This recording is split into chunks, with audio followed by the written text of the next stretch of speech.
AC Circuit, Unit 5, Lecture 7, Causes of Low Power Factor. After completion of this session, student will be able to identify causes of low power factor, topics to be covered, causes of low power factor. આપણે power factor ઓછું હોવાના કારણો સમજી રહ્યા છીએ. One by one જોઈએ. Load characteristic, increase in system voltage, improper maintenance અને over rating of equipment. આ મુખ્ય ચાર કારણો છે. એક તો લોડ કેરેક્ટરિસ્ટિક છે, એટલે કે લોડ કયા પ્રકારનું છે. Increase in system voltage, suddenly load ઓછો થવાના કારણે અચાનકથી લોડ ઘટી જાય ત્યારે સિસ્ટમ વોલ્ટેજ વધે છે, એ એક કારણ હોઈ શકે. ઇમ્પ્રોપર મેન્ટેનન્સ, અયોગ્ય મેન્ટેનન્સ અથવા રેગ્યુલર મેન્ટેનન્સ કોઈ વસ્તુનું ના થાય તો પાવર ફેક્ટર ઇક્વિપમેન્ટના ઘટી જાય છે. અને over rating of the equipment, જરૂર કરતાં વધારે મોટા ઇક્વિપમેન્ટ આપણે વાપરીએ તો પણ પાવર ફેક્ટર લો જવાની સંભાવના રહેલી છે. આપણે વન બાય વન બધા જોઈશું.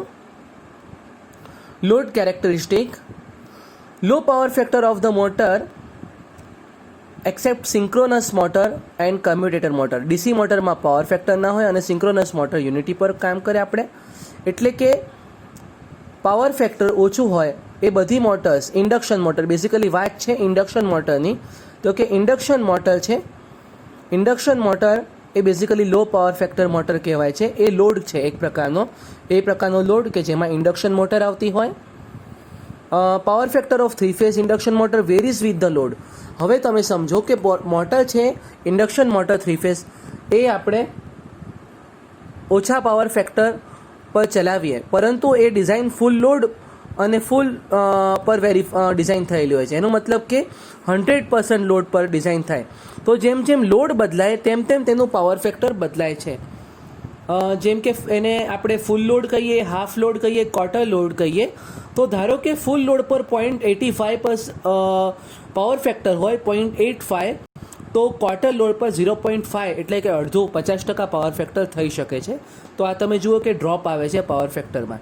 આ એક કારણ છે કે મોટરને તેની કાર્યક્ષમતા કરતાં ઓછા લોડ પર ચલાવીએ તો પાવર ફેક્ટર ઘટે છે.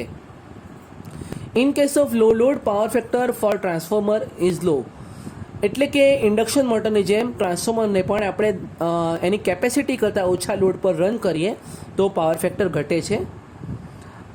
પંખાની વાત કરીએ, પંખાનું પણ લાઈફની સાથે પાવર ફેક્ટર ઘટતું જાય. તમે મેન્ટેનન્સ રેગ્યુલરલી ન કરો તો ફેન છે, ફેનનું પાવર ફેક્ટર ઘટે છે. શરૂઆતમાં લેટેસ્ટ 0.8 હોય, પછી 0.5 સુધી થઈ જાય આપણે એનું મેન્ટેનન્સ રેગ્યુલર ન કરીએ તો.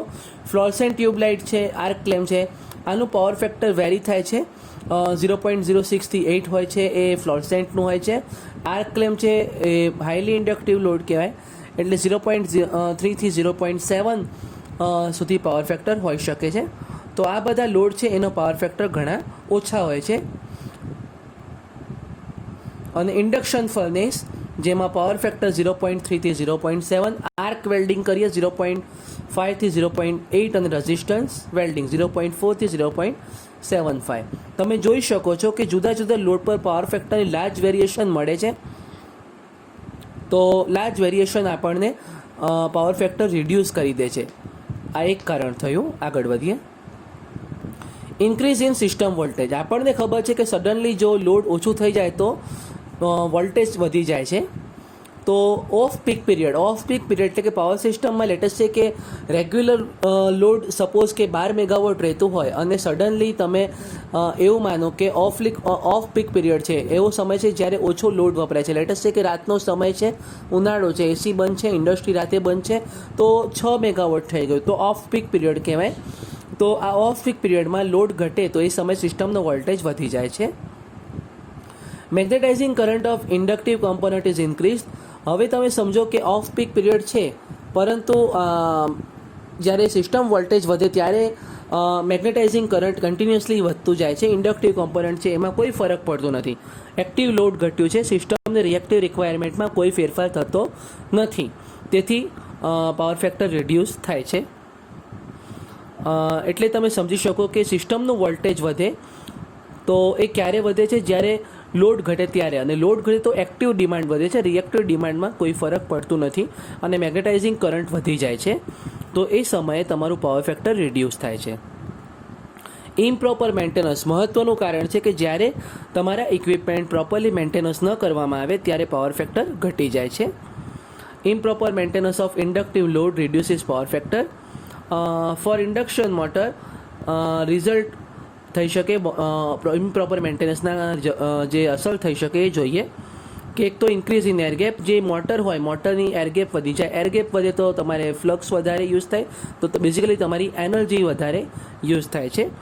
જે એરગેપ વધે, મેગ્નેટાઇઝિંગ કરંટ તમારું વધી જાય, અને તમે ધારો કે મોટર કોઈ રીવાઇન્ડિંગ કરો છો અને જે વાયર વાપરો છો એ એકચ્યુઅલ વાયર કરતાં ઓછી કેપેસિટીનું વાયર વાપરો છો, તો એ સમયે તમારું ફ્લક્સ લીકેજ વધી જાય અને ઇમ્પ્રોપર વાઇન્ડિંગ સિલેક્શનના લીધે તમારું મશીન છે એનું પાવર ફેક્ટર રિડ્યુસ થાય છે. તો આ એક કારણ હોઈ શકે, એટલે કે ઇમ્પ્રોપર મેન્ટેનન્સના લીધે પણ પાવર ફેક્ટર રિડ્યુસ થાય છે. અને last one, over rating of the equipment.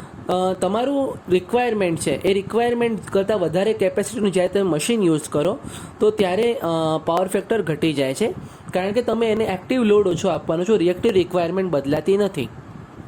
તો ટ્રાન્સફોર્મરના કેસમાં પણ સેમ વસ્તુ આવે કે જ્યારે તમે જરૂર કરતાં વધારે રેટિંગનું ટ્રાન્સફોર્મર યુઝ કરો, કેવીએ રેટિંગ સેમ છે, તમે જ્યારે એક્ટિવ લોડ ઓછું છે, રિએક્ટિવ રિક્વાયરમેન્ટમાં કોઈ ફરક આવતો નથી.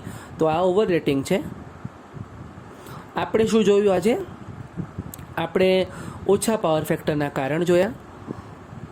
Thank you and keep learning.